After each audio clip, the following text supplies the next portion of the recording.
A young woman named Vera is held captive by an obsessive plastic surgeon. Strap in because this tale will leave you breathless. Her skin, delicate as parchment, forces her to don a protective garment at all times.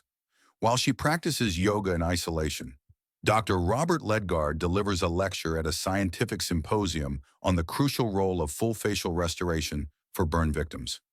The face, he asserts, is the essence of identity for those who have survived fire. Saving a life is not enough. Restoring their visage is equally vital. Following the conference, Robert and his associates pull into the parking lot of a maternity clinic, where they clandestinely procure materials necessary for his experiments from a complicit nurse. Upon returning to his secluded estate, he retreats immediately to his private laboratory. There he analyzes a fresh sample of human blood. Later he enters his chamber and watches Vera through a surveillance monitor, naked and motionless upon her bed. He retrieves a small box and makes his way to her room. As he enters, he announces he has brought her opium, but is alarmed to find she has attempted to end her life using strips torn from a magazine. Without hesitation, he carries her to his lab and administers emergency care just in time. Once conscious, Vera asks how much longer this ordeal will last. Robert remains silent. His silence confirms what she already suspects. He has imprisoned her for years, subjecting her to repeated experimental procedures. A housekeeper, Marilla, resides within the estate and oversees the household. She is fully aware of Vera's existence and aids Robert in maintaining the secrecy of his unethical research. In fact, she facilitates his control over Vera. At breakfast, Marilla presents Robert with animal blood he had requested. He promptly returns to his hidden laboratory to analyze the samples. His workspace is filled with vials of blood from various creatures, along with colonies of insects. For his research, he removes synthetic skin grown in vitro and secures it onto a life-size mannequin. After several hours, he grafts the artificial dermis onto Vera's body, testing its resistance to burns and insect bites. Satisfied, Robert declares the trial a triumph. He has engineered a resilient epidermis capable of shielding patients from disfigurement. No more scars, he proclaims proudly. He shares his breakthrough with colleagues, describing how the new skin resists burns and repels mosquito attacks. He names his creation Gallia, honoring his late wife, who endured devastating burns before her death. Robert further claims that this innovation could eradicate malaria permanently. Yet he must clarify that all trials were performed on lab mice. Still, he insists the methodology can be adapted for human use without issue. During the Q&A session, Robert's mentor questions the origin of the name and probes deeper into the process behind the synthetic skin. Robert admits he fused human cells with his own to enhance the tissue, a practice strictly prohibited. Genetic manipulation involving humans is illegal. "I'm aware," he replies, "and therein lies the contradiction. We reshape our world, our food, clothing, even plants. Why should we not harness science to refine ourselves? Do you grasp the potential?" He continues. "How many ailments could be eradicated? How many inherited flaws prevented?" But his superior cuts him off sharply. Appalled, the advisor warns that unless Robert halts his work immediately, he will report him to the broader scientific community. That evening, Robert returns home, clutches the opium box, and visits Vera's quarters. His experimentation on her has concluded. Now she possesses the most advanced skin ever developed. Trembling, she dares to ask what fate awaits her. Robert avoids answering.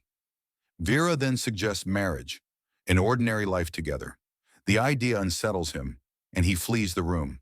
Soon after, Marilla proposes eliminating Vera altogether, warning that her uncanny resemblance to Robert's deceased wife may invite complications.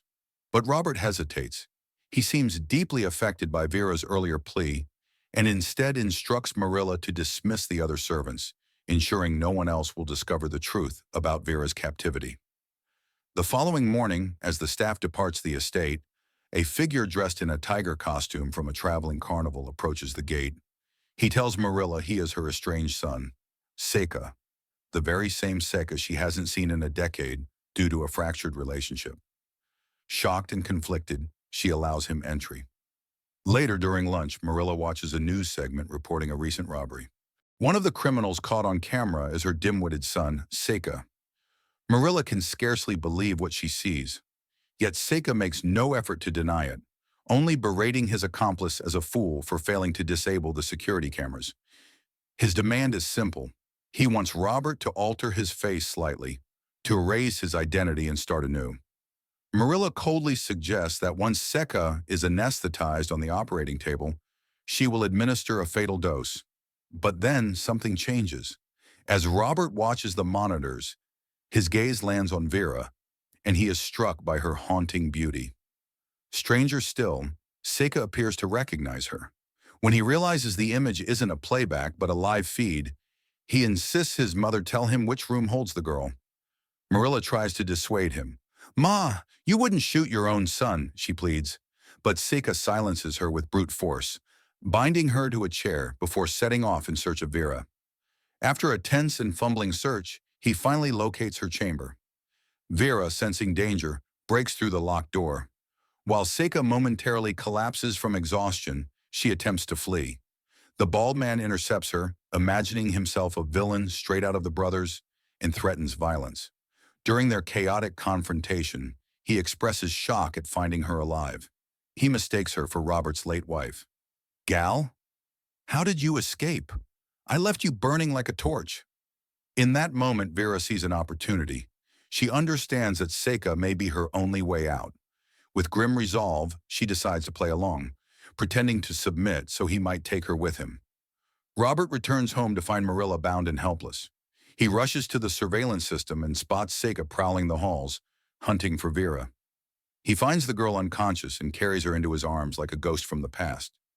Remarkably, Marilla accepts her son's death with eerie calmness, and even assists Robert in erasing all traces of the crime. While Robert disposes of Seika's body, Marilla reveals a shattering truth to Vera. Robert and Seika were not just brothers, they were half-brothers, though neither ever knew. She had given birth to Seika with a servant who vanished shortly after, while she bore Robert when Mr. Ledgard impregnated her during her time as a housemaid. Since Robert's father's wife was barren, the couple raised Robert as their legitimate heir. Thus, Marilla is his true mother, a fact he has never been told. Though they shared no blood and came from different fathers, both sons inherited madness, one nurtured in privilege, the other in poverty. Vera asks why Seika called her Gal. Marilla explains, he mistook her for Robert's wife, Gal, whose appearance mirrored Vera's almost exactly.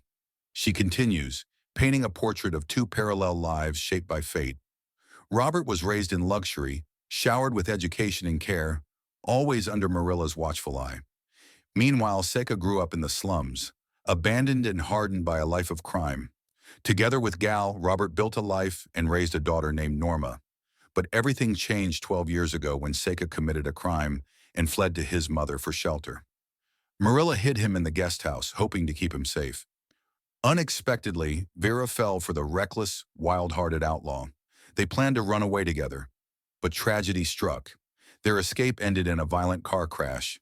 Seika escaped the burning wreckage, leaving Vera trapped inside. Robert arrived just in time to pull her from the flames.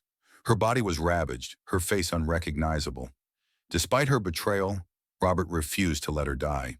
He dedicated himself to restoring her, spending endless nights researching new surgical techniques and grafting skin to rebuild her former beauty. He ordered every mirror removed from the house so she would never see her ruined reflection. Slowly she healed, until one day, standing upright again, she heard her daughter singing in the garden. When she looked up, her own distorted face stared back from a window pane. Horrified, Vera threw herself from the second floor. Her broken body landed in front of Norma, who witnessed the fall, an event that scarred the girl forever. Vera was no longer a woman. She had become a grotesque mistake. Years later, Norma followed the same path, ending her life in the same tragic fashion. That evening, Robert brought Vera into his bedroom. He wanted to rekindle intimacy, but she stopped him, explaining that Seika's abuse had left deep wounds, emotional scars that needed time to heal. They fell asleep in each other's arms. We then witness a memory from 6 years earlier. Norma had just returned home from a psychiatric facility, recovering from the trauma of witnessing her mother's suicide. Still medicated, She seemed to be improving, at least outwardly. Robert took her to a patient's wedding where she appeared less afraid of people than before. But soon he lost sight of her. Searching the estate grounds, he ventured into the woods, where he discovered young couples engaging in intimate encounters. As he wandered deeper, he spotted a figure speeding away on a motorcycle. Beneath a tree, he found Norma's shoe, then her scattered clothes, and finally his daughter lying unconscious on the ground. When she regained consciousness, she screamed hysterically, mistaking Robert for Joseph, the man who had abused her. Robert wakes in a cold sweat, clutching Vera tightly. Now we shift perspective to another man's story, Vincent. On that same night 6 years ago, Vincent worked at his mother's boutique. He harbored feelings for a co-worker named Christine, but she preferred women, and Vincent stood no chance. That evening, he attended the same wedding. A progressive-minded young man, he had taken a few pills to loosen up and went looking for company. Sparks flew between him and Norma, and he invited her for a walk in the woods. Norma, emotionally stunted from years in treatment, acted like a child in an adult's body. She didn't understand Vincent's intentions.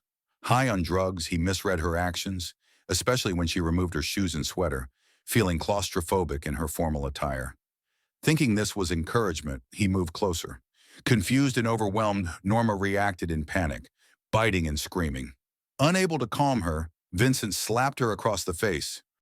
In an effort to hide what had happened, the young man adjusted her clothing, hopped on his motorcycle, and rode off quickly.